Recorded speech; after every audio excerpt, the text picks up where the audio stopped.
എല്ലാവർക്കും റിയൽ ഇൻഫോബിറ്റ്സിൻ്റെ പുതിയൊരു വീഡിയോയിലേക്ക് സ്വാഗതം. ലേറ്റസ്റ്റ് ആയിട്ടുള്ള അപ്ഡേഷനുകൾക്കും മറ്റ് സർക്കാർ അറിയിപ്പുകൾക്കും റിയൽ ഇൻഫോബിറ്റ്സ് എന്ന യൂട്യൂബ് ചാനൽ സബ്സ്ക്രൈബ് ചെയ്യുക. വീഡിയോ ലൈക്ക് ചെയ്ത് ഷെയർ ചെയ്യുക. ഇന്നലെ നടന്ന കേന്ദ്ര ബജറ്റിൽ ധാരാളം പ്രഖ്യാപനങ്ങൾ വന്നിട്ടുണ്ട്. അതിലൊന്നായിരുന്നു PM കിസാൻ പദ്ധതികളിൽ വായ്പാ പരിധി ഉയർത്തിയത്.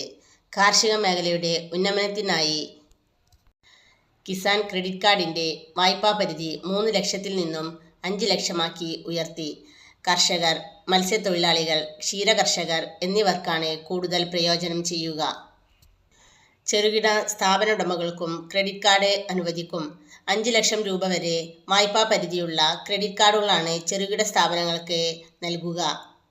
സ്ത്രീ ശാക്തീകരണം ലക്ഷ്യമാക്കിയും ധനമന്ത്രി പ്രഖ്യാപനങ്ങൾ നടത്തി. 5 ലക്ഷം വനിതകൾക്ക് 2 കോടി രൂപ വരെ വായ്പാ തുക അനുവദിക്കും.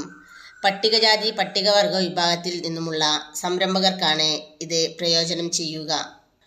അടുത്തതായി, മോട്ടോർ വാഹന വകുപ്പിൽ നിന്നും പൊതുജനങ്ങൾക്ക് ലഭിക്കുന്ന എല്ലാ സേവനങ്ങളും മാർച്ച് 1 മുതൽ ആധാർ അടിസ്ഥാനമാക്കുകയാണ്. ഇതിൻ്റെ ഭാഗമായി എല്ലാ വാഹന ഉടമകളും ആധാർ ലിങ്ക് ചെയ്ത മൊബൈൽ നമ്പർ പരിവാഹൻ വെബ്സൈറ്റിൽ അപ്ഡേറ്റ് ചെയ്യണമെന്ന് മോട്ടോർ വാഹന വകുപ്പ് അറിയിക്കുന്നു. സ്വന്തമായോ അല്ലെങ്കിൽ ഇ-സേവ അക്ഷയ കേന്ദ്രങ്ങൾ വഴിയോ ഇത് ചെയ്യാവുന്നതാണ്. ഇത്തരത്തിൽ അപ്ഡേറ്റ് ചെയ്യാൻ സാധിക്കാത്തവർക്കായി RTO എൻഫോഴ്സ്മെൻറ്റ് സബ് RT ഓഫീസുകളിൽ സ്പെഷ്യൽ കൗണ്ടർ ഫെബ്രുവരി 1 മുതൽ ഫെബ്രുവരി 28 വരെ പ്രവർത്തിക്കുമെന്നും ഗതാഗത കമ്മീഷണർ അറിയിച്ചു. അടുത്തതായി, സംസ്ഥാനത്ത് റെക്കോർഡ് തകർത്തുള്ള സ്വർണ്ണവിലയുടെ കുതിപ്പ് തുടരുകയാണ്.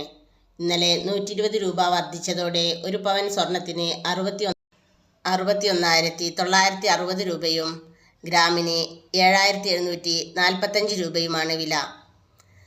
സ്വർണത്തിൻ്റെ വില 62,000 നീങ്ങുമ്പോഴും ഒരു പവൻ സ്വർണമെടുക്കാൻ 65,000 രൂപ നമ്മൾ കടയിൽ കൊടുക്കേണ്ടതായി വരും.